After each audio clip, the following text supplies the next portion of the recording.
So in the end, the great populist wave really flopped, arguably, in France, really a huge landslide. What does that say about the state of European populism? Well, it flopped, you know, during the first round of this election, which was April 23rd, when Marine Le Pen came second and then made it to the second round, but had a very bad middle, you know, between two round campaign, and also a very bad face-to-face debate with Emmanuel Macron, who looked at well prepared and you know, just a better person to run the country. So, you know, the populist wave is not going to happen, because now obviously he's going to be president in a week's time.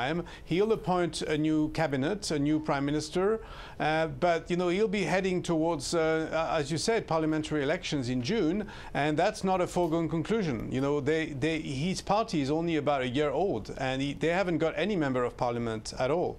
Right, that will certainly be a challenge. Under what circumstances, Philippe, would France's president, Emmanuel Macron, become a figurehead as opposed to be empowered as a leader? So if nobody wants to go into a coalition with his party, let's suppose his party only wins 50 seats out of 577, then he would become a figurehead, as you say, and there would be something called cohabitation, which happened 3 times, which is not very good for the country. But my own feeling is that, you know, this man went into election with a different mood, which is let's get together, let's have center-left and center right working together.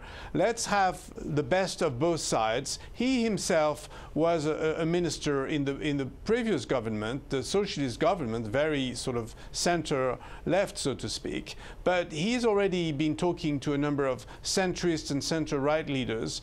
And my own feeling is that these people don't want to wait another 5 years. They will join a coalition government, and he'll manage to pull it together. But having said that, everybody is now facing the general elections, and people don't want to lose their parliamentary seats. So they're all saying, let's go against Macron and let's give him a hard time. But at the end of the day, they'll join in.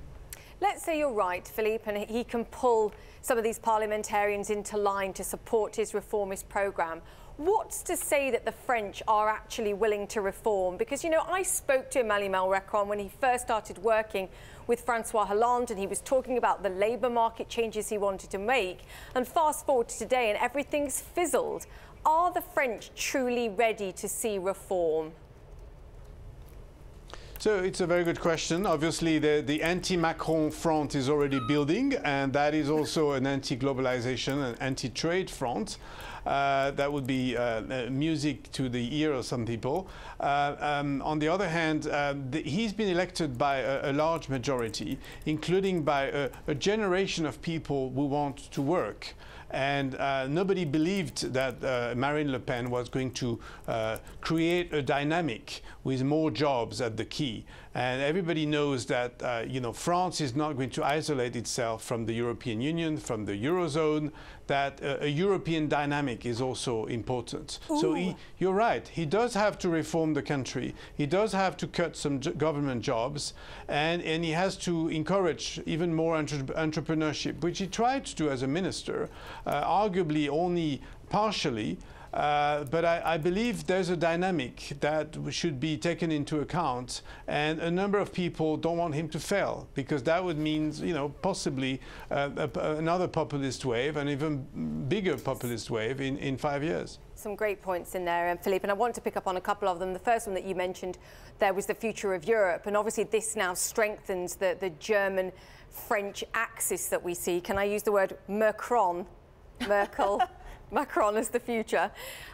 What's this going to mean for Europe's future negotiations, whether it's Brexit, whether it's dealing with Donald Trump? Because I noticed that Donald Trump and Emmanuel Macron spoke earlier, and Trump said he wants to work closely with Macron. But what does that strengthened axis in Europe now mean for policy going forward, do you think? So on Brexit, clearly, there's a snap election coming up on June the 8th, and Prime Minister Theresa May is hoping to get a mandate from her own people to give a hard time to these Europeans. Now, I don't think it's going to be very easy, because with a new president in France, who already said that he's not going to make it easy for Britain to have a market access, which Britain wants, to the European Union. In other words, Britain won't be able to have it both ways. And then Germany, most likely, you alluded to the recent win by the CDU, the German, the Chancellor's party in Germany, in regional elections. She's doing pretty well as well. And it looks like she might still be the Chancellor in September. So these two people will be facing Theresa May, and they're not going to make it easy for Brexit to take place, and they will ask for a huge check in any case. As far as the transatlantic relationship is concerned, well, obviously Donald Trump, is now in power at the White House, and he's now have to deal with Europeans. The European project is back on track, and Europe as a market, Europe as a unified force. So it's quite different from what was advocated by himself, the president, and some of his advisors. Remember Steve Bannon, who was the founder of Breitbart website, who has been basically advocating the nation state as opposed to the EU. Philippe, let me ask you, what happens to Marine Le Pen now that she's lost the election? Does she team up with other populists across Europe and try to make her influence felt that way? No. I mean, that would be really contrary to what she's been saying. She's been saying that France is basically about France, and we need to close the borders and all this.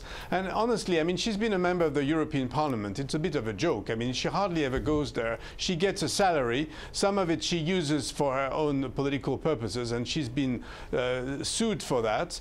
And no, I think she's heading towards the parliamentary elections. My own gut feeling is that next year there'll be a party congress. They'll change the name of the National Front. They'll try to make it more of a populist force, and they'll find a different name. It's not going to be easy, because as long as you have a Le Pen chairing it, it's still, the National Front, and with all the background behind it, her father being, some kind of neo-fascist, and it's not easy for her to make people forget about this, about the history of the National Front, 40 years of history, the war in Algeria, the colonial times.